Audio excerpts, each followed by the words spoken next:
face and voice of Africa. The story of resurgent and burgeoning Africa is here, only on the Pulse of Africa channel.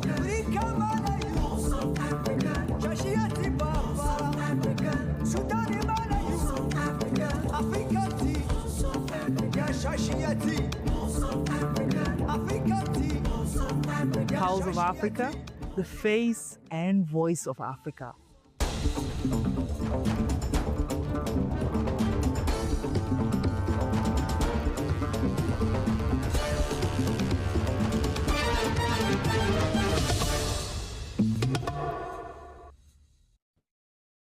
Hello and welcome. I'm Tensai Gabriel, your host for this hour's news. We'll be bringing you stories from across the continent, so stay tuned for updates. The United Nations General Assembly elected 14 member states, 4 of which are African nations, to serve on the UN Human Rights Council from January 1st, 2026. The 14 countries are Angola, Britain, Chile, Ecuador, Egypt, Estonia, India, Iraq, Italy, Mauritius, Pakistan, Slovenia, South Africa, and Vietnam, which will serve in the Human Rights Council for a 3-year term of office. The Geneva-based Human Rights Council is an intergovernmental body within the United Nations system responsible for promoting and protecting human rights around the world. About a third of its 47 members are replaced every year so that the council members serve staggered 3-year terms for the sake of continuity. Seats of the Human Rights Council are located on the basis of regional groups for the sake of geographical representation, 13 each for Africa and the Asia Pacific, 8 for Latin America and the Caribbean, 7 for Western Europe and other states, 6 for Eastern Europe. The President of Sierra Leone, Dr. Julius Maada Bio, welcomed the Secretary General of African Continental Free Trade Area, Wakmili Mene, to the launch of Sierra Leone's AFCFTA Readiness Assessment Report and updated national trade strategy. The Minister of Trade, Ibrahim Alpha Sisai, highlighted Sierra Leone's commitment to the AFCFTA, noting that it was the first African country to complete and publish its trade commitments. The visit aimed to boost collaboration, supported the Guide Trade Initiative, and promote trade opportunities for the private sector.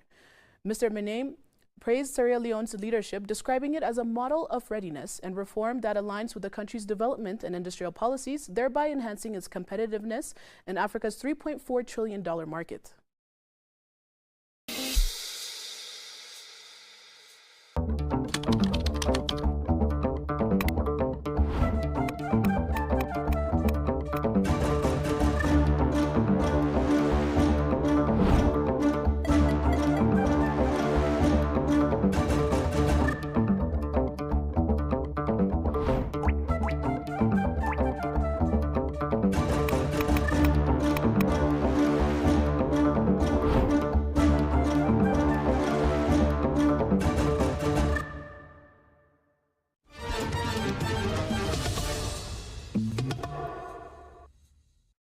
The International Business Times reports that Safran Group's new aircraft engine industrial complex in Nasser is solidifying Morocco's status as a rising force in global aerospace industry.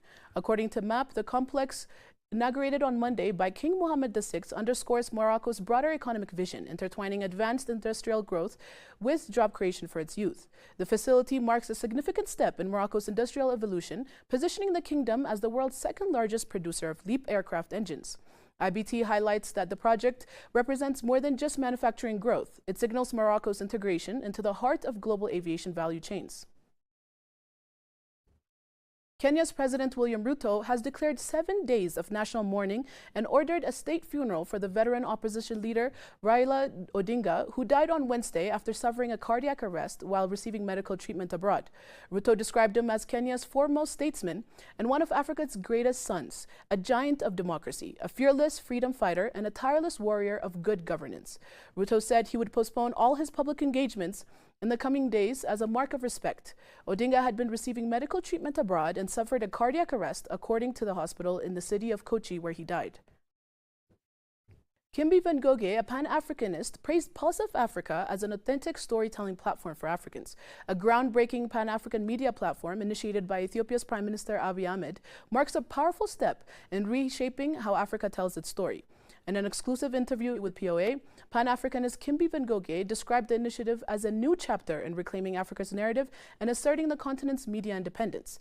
Ngoge emphasized that Pulse of Africa goes beyond being a media outlet. It is a symbol of continental pride and self-determination, designed to empower Africans to define their own image and identity.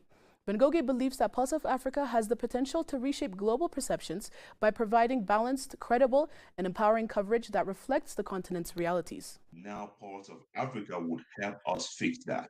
And I think it will serve as a reference media so that those of us who are fighting really hard to see our continent become respected, our continent be represented, our continent be told the reality of what we are going through, we can serve from Pulse as an example, as our reference point to spread the message so that our brothers and sisters across Africa can be able to know what is going on. And that would be a direct reference, not waiting for some foreign media to tell us who we are. The Pan-Africanist also called upon African leaders, media professionals, and institutions to support and replicate such initiatives across the continent, stressing that narrative control is vital to Africa's unity, progress, and global recognition.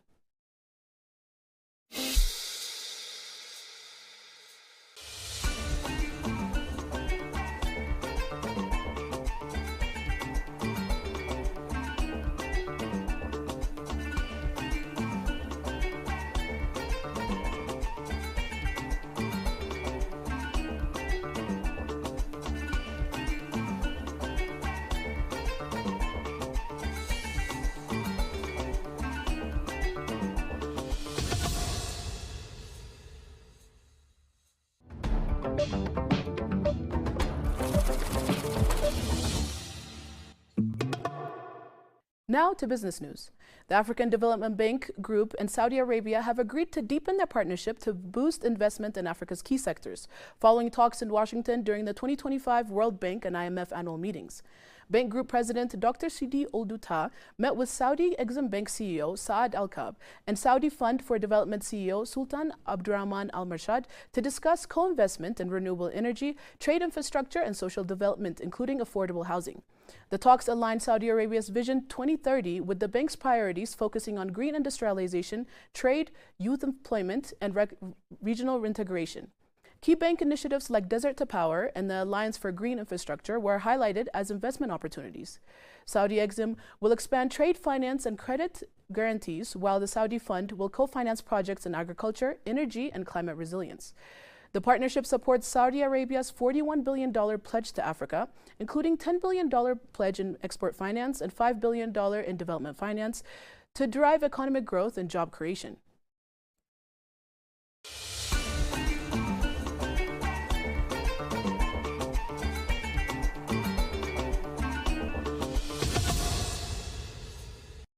Finally, the Africa Trade Gateway, a transformative digital trade platform launched by Afrexim Bank in partnership with Africa Continental Free Trade Area Secretariat, has kicked off its National Adoption Awareness Initiative in Rwanda.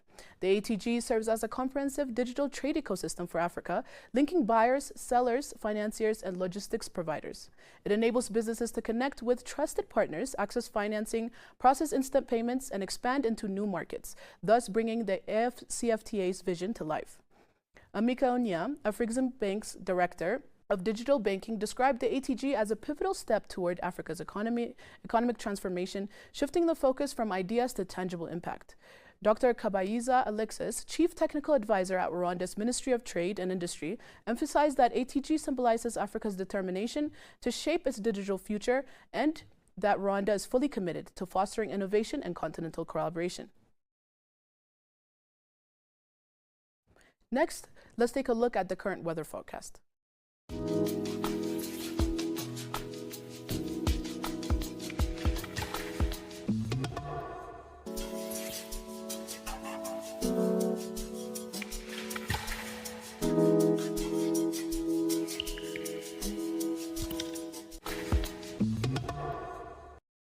That's all for Pulse of Africa today, and thank you for being with us.